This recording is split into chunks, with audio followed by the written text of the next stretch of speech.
We are looking at chapter number 8, Gravitation.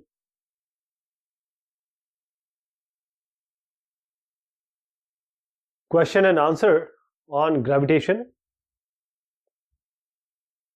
We have to answer these. You can shield a charge from electrical forces by putting it inside a hollow conductor. Can you shield a body from the gravitational influence of a nearby matter by putting it inside a hollow sphere or by some other means? The answer is no. Gravitational influence or force is independent of the medium. Though this can be saved, means a shield can be provided from electrical forces, this cannot be done for gravitational. Means gravitational force, they are independent of the medium. A body cannot be shielded from the gravitational influence of nearby matter. The second is an astronaut inside a small spaceship orbiting around the Earth cannot detect gravity if the space station orbiting around the Earth has larger size, so the size has increased. Can he hope to detect gravity? The answer is yes, because the size of spaceship is now large. You say that the size has increased. The gravitational effect of spaceship may become measurable, and the variation in gravity can also be detected by the astronaut. If you compare the gravitational force on Earth due to Sun to that due to Moon, you would find that Sun's pull is greater than the Moon's pull. But the tidal effect of the Moon's pull is greater than the tidal effect of Sun. Why? First of all, Moon is closer than Earth, so tidal effect depends inversely on the cube of the distance, say r cube. But the force, they are inversely proportional to the square of the distance. Since the distance of Moon from ocean water is very small as compared to the distance of Sun from the ocean water on Earth, so the tidal effect of Moon's pull is greater. This goes small, this goes greater. This is greater than the tidal effect of the Sun. Next is acceleration due to gravity increases or decreases with increasing altitude. If you go up, gravity will decrease. That means decreases. Acceleration due to gravity decreases with increasing depth, and we have to assume that Earth is a uniform density sphere. So if we go down to the center, again it will decrease. In fact, at this point, at the center of the mass, this will become zero. Acceleration due to gravity is independent of the mass of Earth or mass of body. It is not independent of mass of Earth, it is independent of mass of body. The formula minus gm m, capital M, 1 minus r1 minus 1 by r2 is more or less accurate. So it is more accurate than the formula this one, mg r2 minus r1 for the difference of potential energy between two points r2 and r1 distance away from the center of the Earth. The reason being, see, the gravitational potential energy of 2 points r2 and r1 distance away from the center of the Earth can be given by this. Vr1 can be given by minus gmm by r1. Vr2 can be given by gmm by r2. What is the difference in potential energy? Just subtract this from this. We get this expression, and this formula is more accurate than this one. Suppose there existed a planet that went around the Sun twice as fast. So if Earth goes at t, this goes at t by 2. What would be the orbital size as compared to that of the Earth? So the answer is this one. How we arrive at this answer? The time taken by Earth to complete one revolution around the Sun, let us take it as TE, 1 year. The orbital radius, this r, let us take it as RE, radius of the Earth in its orbit. Time taken by the planet to complete one revolution around the Sun, because it is given, if this is t by 2, so it is TE by 2, that is time of Earth by 2, so this is half year. If this is 1 year, it will be 1 by 2 year as given in the question. Let us say that the orbital radius of planet be RP, and we know by Kepler's third law of planetary motion, this t square is directly proportional to the semi-major axis cube. So when we equate for 2 Rp by Re, whole cube is equal to TP by TE whole square. Now take 3 here, it will be in the denominator. So RP by RE, TP can be written as TE by 2. TE cancels, half will be there. So half to the power 2 by 3, half is 0.5, 0.5 to the power 2 by 3 is 0.63, which is this one. So the orbital radius of planet will be 0.63 times smaller than that of the Earth. I sub O, one of the satellites of Jupiter, has orbital period of this many days, 1.769 days, and the radius of orbit is this much. Show that the mass of Jupiter is about 1 by 1,000th that of the Sun. So here the orbital period this of IO is given as 1.769. Let us convert it into seconds. So it has 24 days, one day has 24 hours, one day has 24 hours, 24 hours, 1 hour 60 minutes, 1 minute 60 seconds. Orbital radius is also given. Let us write here. Satellite, this one, is revolving about the Jupiter. Now the mass of this can be given by mj. Mj represents the mass of this m sub j. Is mass of Jupiter is given by 4 pi r square, 4 pi square, then r, this is again cube, and g and t for, we have taken this t for the orbital of j, tjo, j sub o. So g is the universal gravitational constant. Now let us remember this first equation, we'll be using it. The orbital period of Earth is 365.25 days. So in one day we have 24 hours, 1 hour 60 minute, 1 minute 60 seconds. So orbital radius of Earth, that is RE, is given by this value. We know this, 1.496 into 10 to the power 11. Now mass of the Sun, ms, is given by 4 pi square, and this is radius of Earth, RE cube, and this is time of Earth, GTE whole square. Now when we divide this second equation by the first equation, what do we get? We get this scenario, these two cancel, GG also will get cancelled out. Now these values we have just found out, so just put these values and we get ms by mj equal to 1000. And as you see here, this answer came as 1045, but it is approximately equal to 1000 times. So now it can be inferred that the mass of Jupiter is, if you take it here, 1 by 1000th that of mass of Sun. Let us assume that our galaxy consists of this many stars, each of 1 solar mass. How long will a star at a distance of this many light years, 50,000 light years from the galactic center, take to complete one revolution? We have to take the diameter of Milky Way to be 10 to the power 5 light year. So what are given? The R is given this much. So this is in light year. You can convert it into meter by multiplying with this value, 9.46 into 10 to the power 15. This comes around this much. Mass is 2.5 into 10 to the power 11, and solar mass will be what? See, 2.5 into 10 to the power 20. We know that one is this much, one's value is this much, so 2 into 10 to the power 30 we have to multiply, because one solar mass is equal to 2 into 10 to the power 30. So we have to multiply these two so that we get the final value of capital M. Now we know that M is given by 4 pi r square, r cube, gt square. All these values are known to us. We have to find out the time, so take time here and put all these values with the square root it has to come, then put all the values which are being noted or given here. You get 1.12 into 10 to the power 16 second. Choose the correct alternative. If the zero of potential energy is at infinity, the total energy of orbiting satellite is negative of its kinetic and potential energy. So what will be there? See, if the zero of potential energy is at infinity, the total energy of orbiting satellite will be what? Will be negative of its kinetic energy. So this will be negative of its kinetic energy.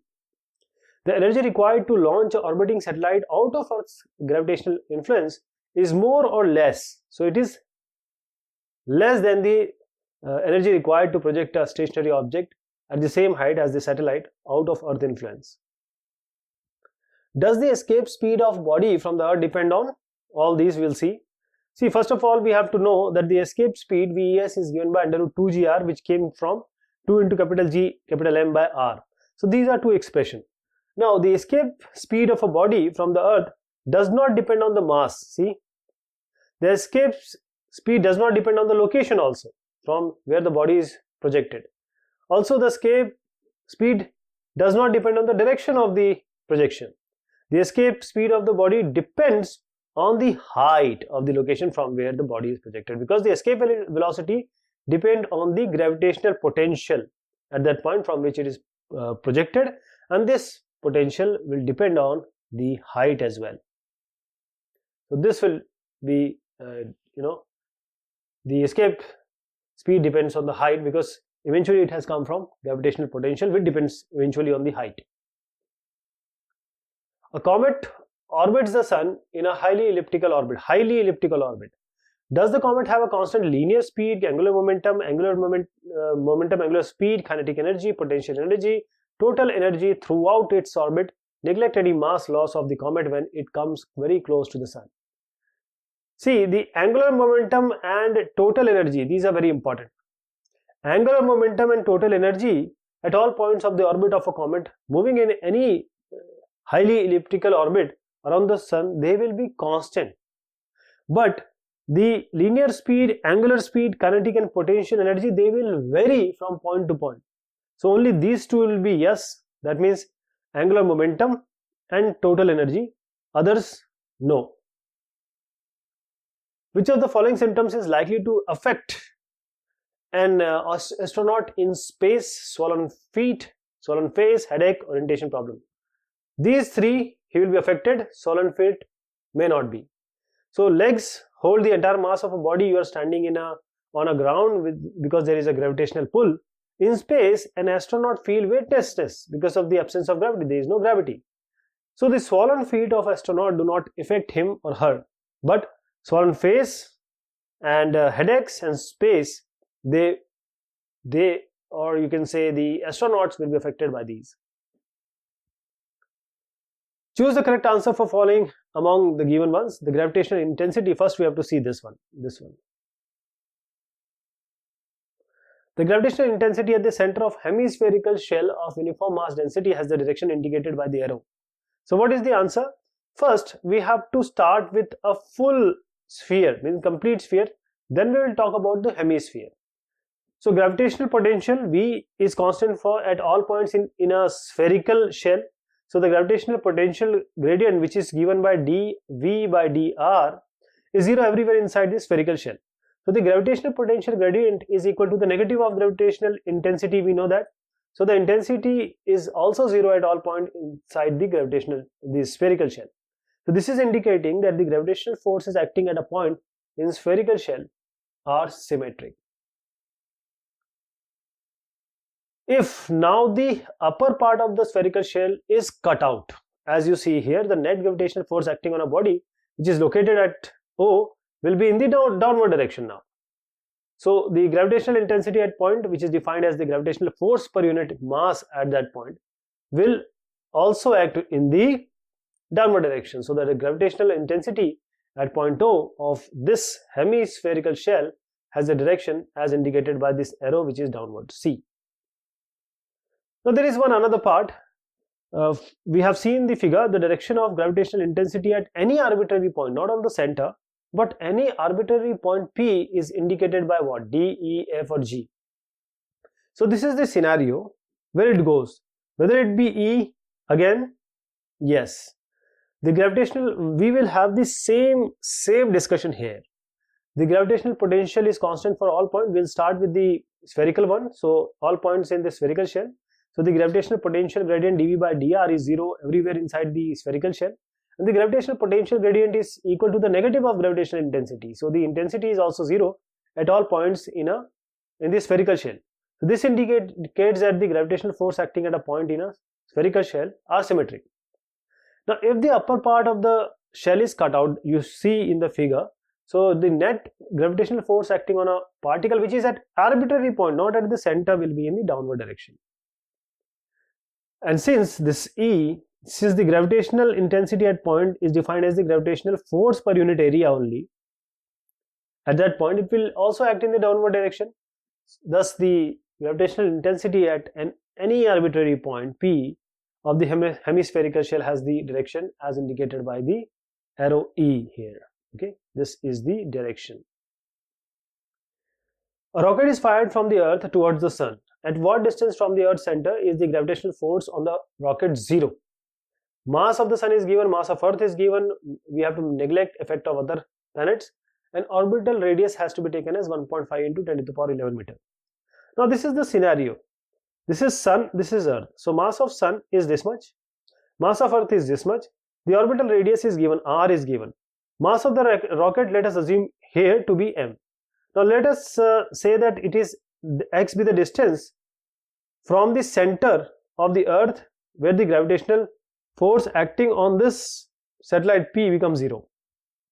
With the Newton law of gravitation, we can equate the gravitational force acting on the satellite P under the influence of the sun and the Earth, both of them. That is why both are acting, and this is in say a state of gravitational force 0. So what will we do here? We'll take first with the mass of Earth. So m is the mass of this object, a body. So g into m into me by x square, this x we have taken, it has to be equal to g into m, again mass of this body, and now mass of sun, this one, and this is the distance r minus x whole square. And now we know all these values, so we can just equate and find out the value of x, which comes to be this value. How will you weigh the sun, that is estimate the sun's mass? The mean orbital radius of Earth around the sun is this much. So the orbital radius of Earth around the sun, which is given in the question, this is in kilometer, we have changed it into meter. Now time taken by Earth to complete one revolution is 1 year, that is 365.25 days. In 1 day there are 24 hours, in 1 hour there are 60 minutes, in 1 minute there are 60 seconds. So we have converted it into second. Gravitational constant, universal gravitational constant, we are aware of 6.67 into 10 to the power minus 11. So the mass of the sun can be calculated using this expression, m equal to 4 pi square r cube by gt square. We have all these values just put in here. This is 2 into 10 to the power 30, and we know this is the mass of the sun, 1 solar mass. A Saturn year is 29.5 times the Earth year. So if Earth is t, Saturn will be 29.5 t. How far is the Saturn from the sun if the Earth is this much kilometer away from the sun? So distance of Earth from the sun is given in the question. We'll convert it into meter. This is in kilometer. The time period of Earth, if it is TE, the time period of Saturn TS will be 29.5 TE, which is I explained just now. Now from Kepler third law of planetary motion, we'll take for Saturn and Sun. This shows that this RS cube by RE cube is equal to TS square by TE square. Take RS, take everything on the right hand side, because this TS is equal to 29.5 T, T gets cancelled out. Let it R be like this, 2 to the power 3. Just try to solve it. These are just mathematical calculations, and the distance will come as for this 1.43 into 10 to the power 12 meter. A body weighs 63 Newton on the surface of the Earth. What is the gravitational force on it due to the Earth at a height which is equal to half the radius of Earth? So half is nothing but RE by 2, radius of Earth by 2. So the weight of the body is 63 Newton, and we know what is the acceleration due to gravity at certain height h. This is given by g dash, which is equal to g by 1 plus h by RE whole square, where g is nothing but the acceleration due to gravity. This RE is the radius of Earth. Now it is given in the question, as I indicated earlier, h is equal to RE by 2. Put h equal to RE by 2, RE gets cancelled, 1 plus 1 by 2, that is 3 by 2, and it is square also. This is equal to 4 by 9 g. Now what will be the mass? Mass W equal to 2 mg, you know this. So this g can be written as 4 by 9 g here, and this is 4 by 9 of the mg. Mg is nothing but weight. 4 by 9 weight is 63 Newton as given in the question. Just 7 9 is 63, 7 4 is 28, it will be 28 Newton. Assuming the Earth to be a sphere of uniform mass density, how much would a body weigh halfway down the center of the Earth or depth of the Earth if it weighted 250 Newton on the surface? The question is like this. If this is the Earth radius, then it goes, the depth is this R by 2, D equal to R by 2. So at this point you have to find out if at the surface it was 250 Newton. So weight of the body of mass m at the surface is given by W equal to mg, which is 250 Newton. D is given by half Re, which I explained you here. This Re is nothing but the radius of Earth from this point to this point, means surface to this point, center. So acceleration due to gravity at depth d, gd, is given by g dash equal to 1 minus d by Re into g. Just put d equal to Re by 2 and it will be half g. So what is the weight of the body at depth d? W dash is mg. Now g dash is half g. Put here half g. This is half into mg, that is mg is w. So this w is given as 250 Newton. Put half into half into 250, that is going to be 125 Newton. Now the rocket is fired vertically with a speed of this much. This is the speed being given from the Earth's surface. How far from the Earth does the rocket go before returning to the Earth? So there has to be some position where its velocity goes 0, it comes back. Mass of Earth is given, mean radius of Earth is given, and gravitational constant is also given. So what will we do here is, velocity is 5 km per second. Let us change it into meter per second, multiplying it by 10 to the power 3. Mass of Earth is given, radius of Earth is given as in the question. Now what is the height being reached? Let us assume it to be h. We will apply the conservation of energy. The total energy of the rocket at the surface of the Earth will be kinetic energy and potential energy, which is half mv square. Potential energy is given by minus gme m by re. Me and re are the values of Earth. Now at highest point h, the final velocity becomes 0. So there will be only potential energy, but it has gone up to some height h. So we have to add re plus h, and half mv square will be 0. So g me m by re plus h. So this becomes 0, and this will simply, because there is no velocity, v equal to 0, it is going to return back, so velocity will be 0. Now g me by m by re plus h. So we have this at the surface, and this is the energy at the top where it is going to return back. So total energy, we have to see that it is being conserved. So total energy of rocket at the Earth's surface is equal to the total energy at height h. So this expression we just saw, and this expression has to be equated. We just rearrange it so that we get this half v square equal to 2g, this g re h by re plus h. But we know that this g is given by gm by re square. So we have taken this and put g here. Okay. So we again rearrange, that is, we just rearrange this, so we get this expression, and we take h on the left hand side and others we have to put on the right hand side. Why we have done this? Because all these value we are aware. We just put the value, we get 1.6 into 10 to the power 6 meter. And then this is only h. This is only h. Now we have to add it with the re, radius of Earth, so that we get the height from the center of the Earth. So re plus h, that is 6400 kilometers with this height. Add them with proper units, you get 8 into 10 to the power 6 meter. The escape speed of projectile on Earth's surface is 11.2 km per second. A body is projected out with thrice this speed. So the speed is 3 into v. What is the speed of the body far away from the Earth? Far away. This is very important because we are going to use this. Ignore the presence of Sun and other planets. Now escape velocity of projectile from Earth, we know that it is 11.2 given in the question also. Now this Vp, that projection velocity Vp, is given by 3v escape. This is v escape. Now mass of the projectile is m. The velocity of projectile far away from the Earth, Vf, let us assume it to be Vf. So total energy of projectile on Earth was what? Half mv square minus half mv escape square. This was the total energy. Now gravitational potential of the projectile, which is far away from the sun, far away from the Earth in this case, is 0. That is why I told you that we are going to use this far away. We know that gravitational potential at far away point is 0. So what we will do here is, we will just have the total energy far away as half mvf square. Now we compare these two, or we equate.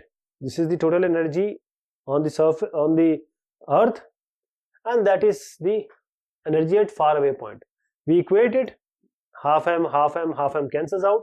Vf can be computed because we know that Vp is 3 V escape, and finally we get V escape into under root 8. V escape was 11.2, so you get 31.68 km per second. A satellite orbits the Earth at a height 400 km from the surface. How much energy must be expended to rocket the satellite out of the Earth's gravitational influence? Which how much energy you have to give to the rocket so that it is out of the gravitational influence. Mass of satellite is 200 kg, mass of Earth is this much, radius is given, and gravitational constant is also given. So mass of Earth is this much, mass of satellite is 200 kg, radius of Earth is given, universal gravitational constant, and height of the satellite 400 km. Just change them into meter, everything. So total energy of the satellite at h will be what? Half mv square plus minus of gme m by re plus h. Now orbital velocity of the satellite is what? V equal to under root gm by re plus h. We know this. So v square will be what? Gme by re plus h. Why not to equate this velocity here, v square? So we have just placed this value here, and this becomes half gme m by re plus h. This negative sign indicates that the satellite is bound to the Earth. Now this is called the binding or bound energy of the satellite. What energy will be required to send or to throw out this satellite from the orbit? That will be equal to minus of this energy, so it will become plus. This much energy has to be given, and this is the energy to be expended. So we'll just take this with a plus sign, put these values which we know in the question given. It will be 5.9 into 10 to the power 9 joule. Two stars, each of one solar mass. One solar mass is this much, are approaching each other for a head-on collision. When they are at a distance of 10 to the power 9 km, their speeds are negligible. What is the speed with which they collide? The radius of each star is 10 to the power 4 km. Assume the star to remain undistorted until they collide. So they are like this, then they collide. This is r, this is r. Now their distance is 2r here when they collide. So the mass of each star, because one solar mass for each, radius is also given 10 to the power 4, convert it into meter. Distance between initially is 10 to the power 9, convert it into meter. Now for negligible speed, because it is given that the speed are negligible, it is given in the question. So we assume that v equal to 0. So what is the energy when they are separated by a distance of r? Half mv square plus minus gmm by r, because both mass are same, we are writing the same name, same mass, but velocity is 0, so we can put it as 0. So it will be minus gmm by r. Now consider the case when they are actually colliding. So velocity is assume it to be v, and the distance between them are 2r. So the distance is 2r. Now what is the kinetic energy of both the stars? Half mv square plus half mv square, both are same, so it becomes mv square. The potential energy of both of them when they are colliding, the distance is 2r minus gmm by 2r. So total energy will be mv square plus of minus gmm by 2r, which is like this. Now let us equate this energy with this energy, because initial and final energy has to be same, law of conservation of energy. And now we get v square, because one m will be cancelled, take it on the right side, put the values which are given, you get velocity equal to 2.58 into 10 to the power 6 meter per second. Two heavy spheres, each of mass 100 kg, radius is also given, they are placed 1.0 meter apart. Now what is the gravitational force and potential at the midpoint of the line joining the centers of the sphere? Is an object placed at that point in equilibrium? If so, is the equilibrium stable or unstable? The answer is that it will be in equilibrium but unstable equilibrium. First let us find out the value. The explanation is something like this, but these are the answer. There is 1, 2, distance x, radius 0.1 meter, distance 1 meter, distance x is the point of the equilibrium. So the mass of each sphere is 100 kg, separation is 1 meter. This x is the midpoint between the sphere, gravitational force at this x is 0. So this is because the gravitational force which is exerted by each sphere, by this and this, they are in equal and opposite direction. That is why it is at equilibrium position, the value will be 0. So the gravitational potential will be what? Minus gm by r. This is r by 2, this is r by 2. So minus gm by r by 2 and plus of minus gm r by 2, which gives you minus 4 gm by r. Put these values, we know all these values, it will be this value, and this is in minus. So any object placed at this x will be in equilibrium state, but it will be unstable. Why? Because any change in the position of the object, either this or this, will affect in change in the effective force in that direction. That will be instability. A geostationary satellite orbits the Earth at a height of 36,000 km from the surface of the Earth. What is the potential energy of Earth gravity at that site of this satellite? We have to take the potential energy at infinity to be 0. Mass of Earth is given, radius is also given. What will we do here is, the distance of the satellite from Earth is what? Oh, this is 36,000, this is 6,400 kilometer. So 6,400 plus 36,000 gives you 4.24 into 10 to the power 7 meter. We have converted into meter. Now what is the gravitational potential? V is given by minus gm by r. These values are known to us. Put this value, we get V. A star which is 2.5 times the mass of the sun and collapsed to a size of 12 km rotates with a speed of 1.2 revolution per second.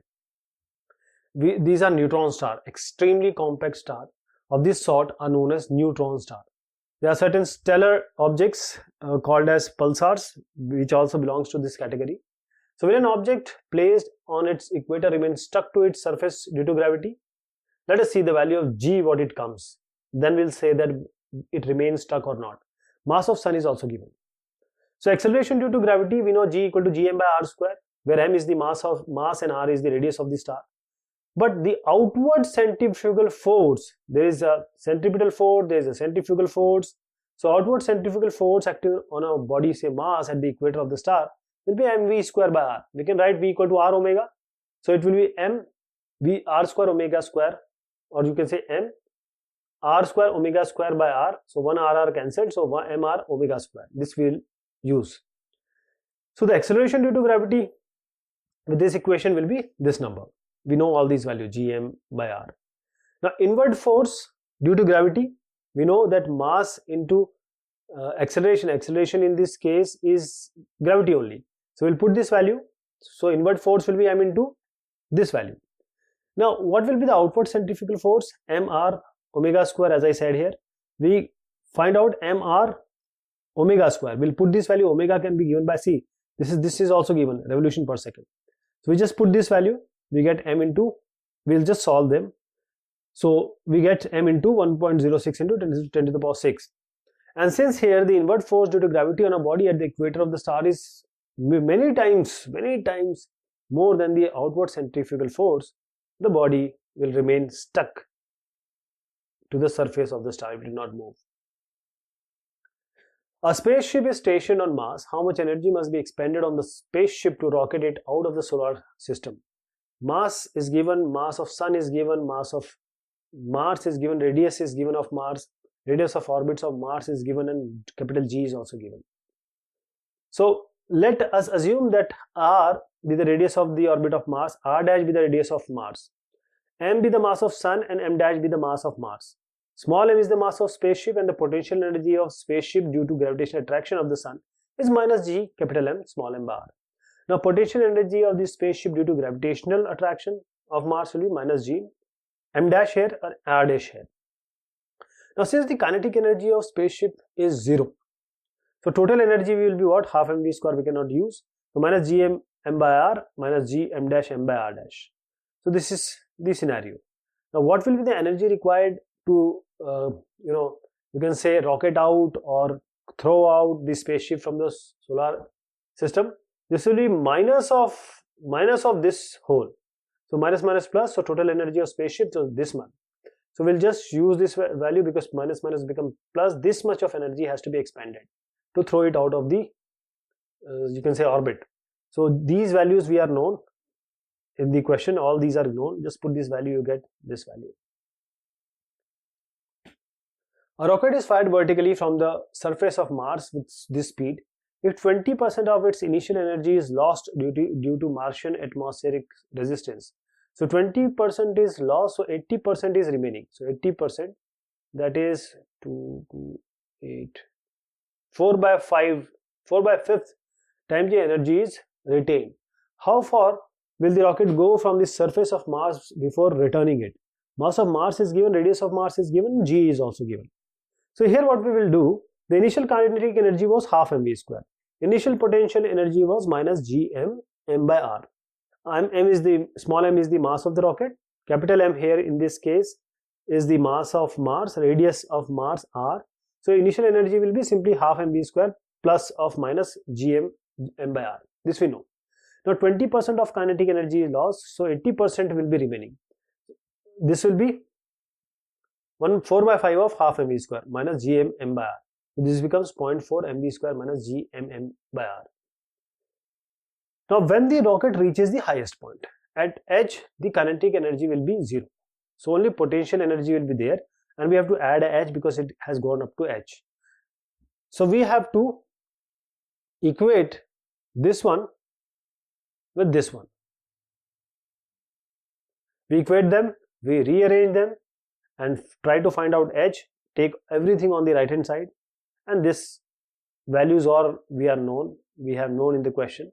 Put this value, you get 495 km. So these are the question and answer on gravitation. Thank you so much and take care of yourself.